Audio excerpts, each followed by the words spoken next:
Om Swastiastu, Om Awigram Astu Namasidam, Om Sidirastu Tat Astu Swaha. Umat sedharma yang saya hormati, marilah kita panjatkan rasa syukur yang tulus ke hadapan Ida Sang Yang Widiwasa, karena atas asung Kertawaranagrahanya kita semua dapat berkumpul di tempat ini dalam keadaan sehat, bahagia, penuh semangat, dan dilingkupi oleh kedamaian. Perkenalkan, saya Kadek Ramadiani, mahasiswi Pendidikan Agama Hindu semester 6 kelas A dengan NIM 2211011004. Pada kesempatan yang suci dan mulia ini, izinkanlah saya menyampaikan Dharma Wacana yang bersumber dari salah satu kitab suci yang luhur dalam ajaran Vedanta, yaitu Chandogya Upanishad, khususnya membahas bab 5 sampai dengan bab 7. Chandogya Upanishad berasal dari Samaveda dan merupakan salah satu Upanishad yang menguraikan tentang penderitaan yang dirasakan oleh seseorang yang berada di tempat yang asing atau kelahiran. Ia sangat berharap untuk kembali ke tempat asalnya atau Brahman. Chandogya Upanishad adalah penyanyi Wiramasaman. Upanishad ini adalah milik dari pengikut Samaveda. Bagian dari Chandogya Brahmana yang berisi 10 bab. 2 bab pertama dari Brahmana berkaitan dengan yajna dan bentuk kurban lainnya. 8 bab lainnya berisikan Chandogya Upanishad. Bab pertama dan kedua membahas masalah-masalah liturgi dan ajaran-ajaran seperti kelahiran dan pentingnya Aum serta nama-nama dan makna dari Samad. Chandogya Upanishad merupakan teks Sanskerta yang tertanam dalam Chandogya Brahmana dari Samaveda agama Hindu. Chandogya adalah sebuah antologi teks yang pasti sudah ada sebelumnya sebagai teks terpisah dan diedit menjadi teks yang lebih besar oleh satu atau lebih sarjana India kuno.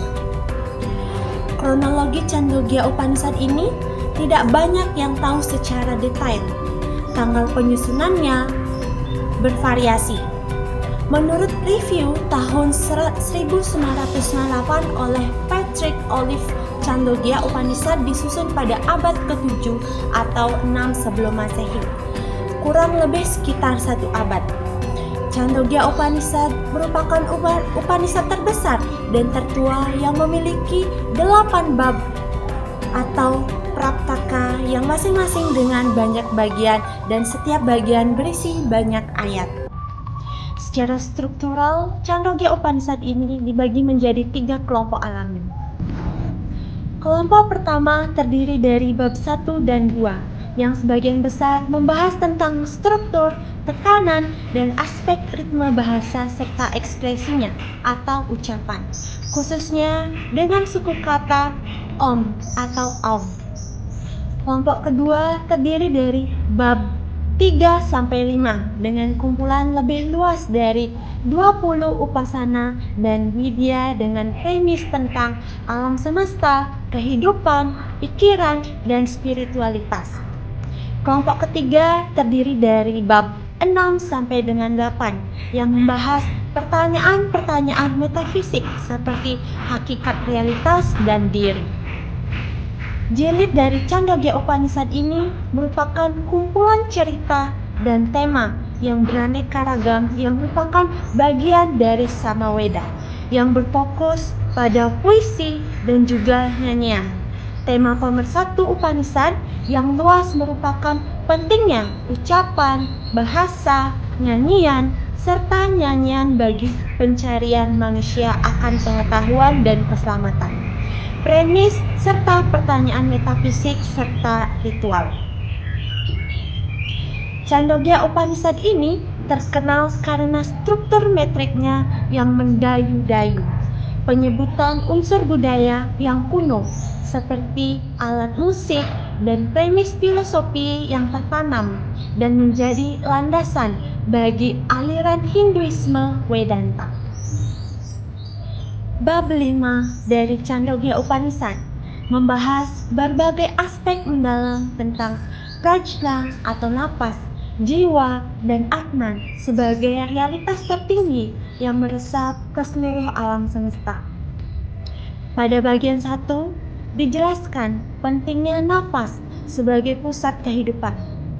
Ketika napas hendak meninggalkan tubuh, semua indera menjadi panik, menunjukkan bahwa napas merupakan sumber kekuatan utama yang menopang eksistensi tubuh. Pikiran disebut sebagai tempat bersemayam bagi seluruh indera. Bagian kedua menguraikan bahwa segala sesuatu adalah santapan dan pakaian bagi napas, menyimbolkan keterhubungan antara napas dan seluruh keberadaan.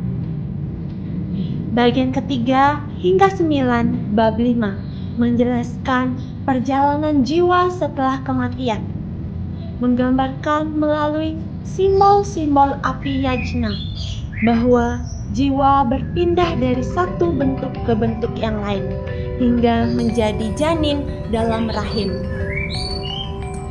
Proses ini memperlihatkan hubungan antara unsur-unsur alam, persembahan dewa, dan kelahiran manusia. Bagian 10 memperkenalkan jalan Dewata atau Dewata Yana, jalur menuju Brahman yang dilalui oleh jiwa yang telah tercerahkan. Bagian 11-18 bab 5 membahas Atman semesta sebagai prinsip ilahi yang hadir dalam berbagai aspek alam. Langit sebagai kepala, matahari sebagai mata, udara sebagai napas, ruang sebagai tubuh, air sebagai kekayaan, bumi sebagai kaki. Seluruh struktur tubuh manusia dilihat sebagai altar bagi alam semesta, memperlihatkan makrokosmos dan mikrokosmos yang bersatu. Bagian 19 hingga 23 menjelaskan 5 jenis napas atau prana, apana, samana, dan udana, yang masing-masing diberi persembahan dalam bentuk makanan sebagai bagian dari penghormatan kepada kekuatan kehidupan dalam diri. Terakhir, bab 24 bab 5 menekankan pentingnya pengetahuan dalam pelaksanaan yajna. Tanpa pemahaman, ritual hanya menjadi kosong seperti menuangkan persembahan ke dalam abu. Keseluruhan bab ini memperlihatkan kesatuan antara tubuh, alam semesta, dan kesadaran tertinggi sebagai suatu realitas ilahi yang tak terpisahkan.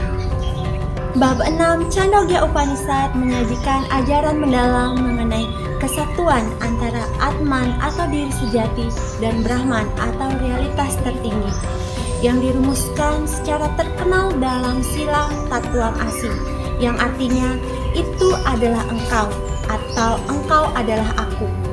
Bab ini berbentuk dialog antara seorang ayah, Udalaka Aruni, dan putranya Sweteku, dimulai dalam bagian 1 yang menekankan pentingnya pendidikan spiritual dan bahwa kemuliaan seseorang Brahma bukan ditentukan oleh kelahiran, melainkan ditentukan oleh pengetahuan sejati. Dalam bagian 2 dijelaskan bahwa pada mulanya hanya ada wujud yang esa tanpa duanya. Segala ciptaan berasal dari yang ada atau sat, bukan dari ketidakadaan atau asat. Selanjutnya, bagian 3 dan 4 menjelaskan tentang proses penciptaan makhluk hidup dari 3 jenis kelahiran, telur, rahim, dan juga tumbuhan, serta penggambaran 3 unsur dasar, yaitu api, air, dan tanah, masing-masing dengan bentuk dan sifat khasnya. Dalam bagian 5 dan 6 dijelaskan bahwa segala yang ada dalam diri manusia juga berasal dari unsur-unsur itu. Makanan menjadi tubuh dan pikiran, air menjadi napas, dan panas menjadi bicara. Hal ini menunjukkan kesatuan antara mikro atau tubuh manusia dan makro atau alam semesta.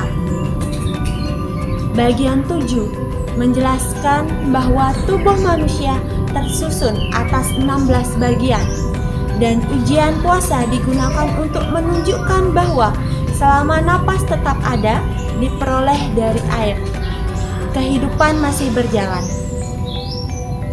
Bagian 8 membahas tentang tidur, lapar, dan haus sebagai keadaan di mana Atman kembali ke asalnya saat tidur, dan bahwa hanya elemen tertentu seperti air dan panas yang menghantarkan makanan dan minuman dalam tubuh. Hal ini menunjukkan bahwa Atman tetap hadir walaupun tidak disadari.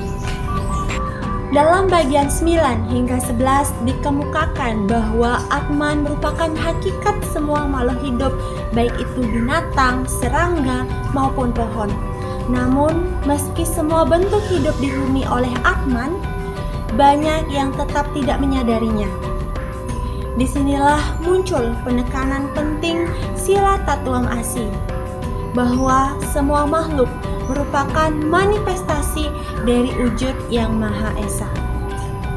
Bagian 12 memberikan analogi biji pohon Nyagroda, di mana meskipun sari dari biji itu tak tampak, dari sanalah muncul pohon besar yang merupakan gambaran bahwa segala bentuk dan nama berasal dari sari halus, yaitu wujud murni.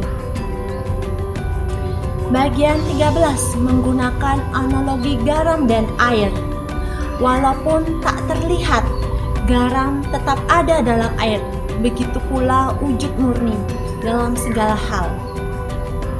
Bagian 14 menekankan pentingnya seseorang guru dalam menuntun pencari kebenaran untuk membebaskan diri dari keterikatan duniawi. Guru membuka mata terhadap realitas bahwa rumah sejati manusia adalah wujud, bukan dunia materi. Bagian 15 menjelaskan aturan peleburan setelah kematian. Baik yang tahu maupun tidak tahu akan kembali ke wujud murni. Namun, hanya yang memiliki pengetahuan yang tidak akan terlahir kembali. Sebaliknya, yang tidak tahu akan menjalani siklus kelahiran ulang. Terakhir, bagian 16 membahas penderitaan dan keadilan spiritual. Pada zaman itu, penderitaan fisik dijadikan sebagai ujian dosa. Namun, dalam ajaran ini, pengetahuan akan menyelamatkan. Mereka yang memahami kebenaran tidak akan kembali ke dunia. Sedangkan yang tidak akan mengalami penderitaan dan kelahiran ulang.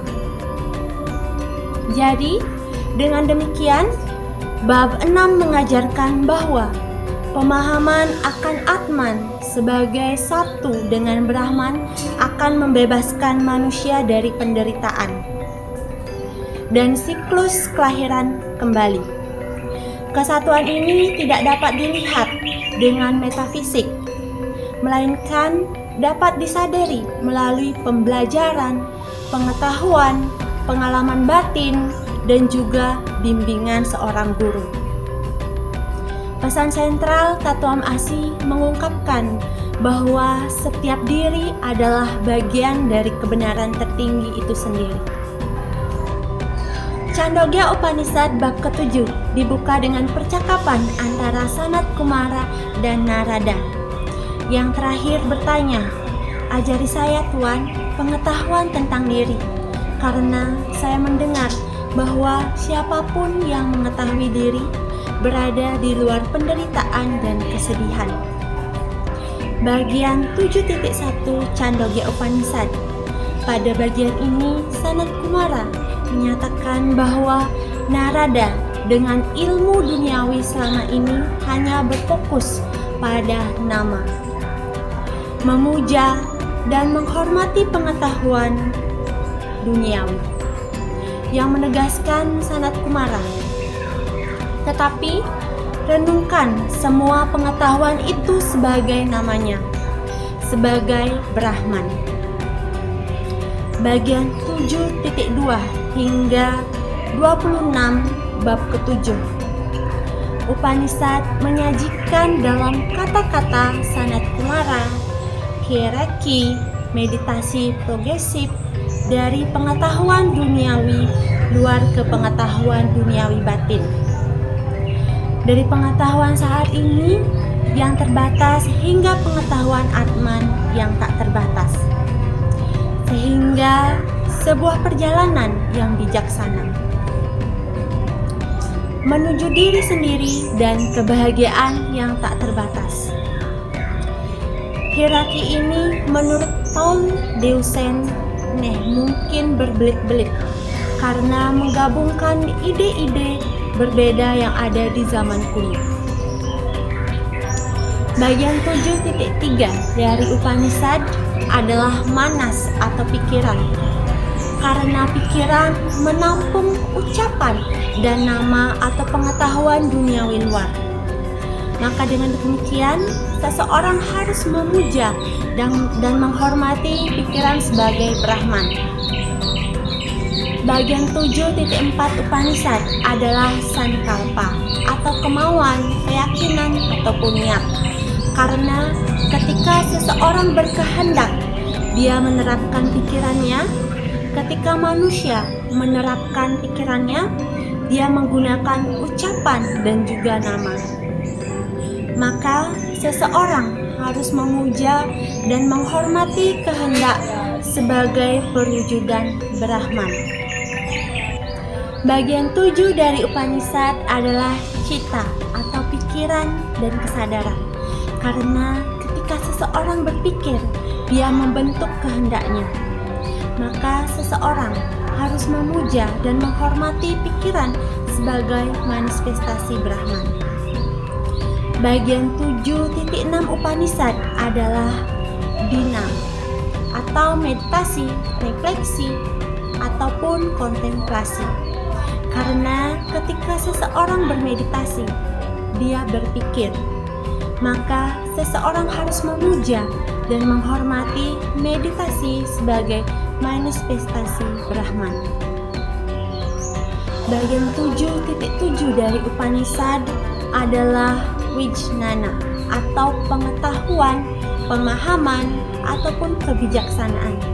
Karena ketika seseorang memahami dan terus bermeditasi, maka seseorang harus memuja dan menghormati pemahaman sebagai Brahman. Bagian 7.8 Upanishad menegaskan hierarki meditasi progresif yang tidak bisa dan berbeda dari ajaran Upanishad yang lebih luas.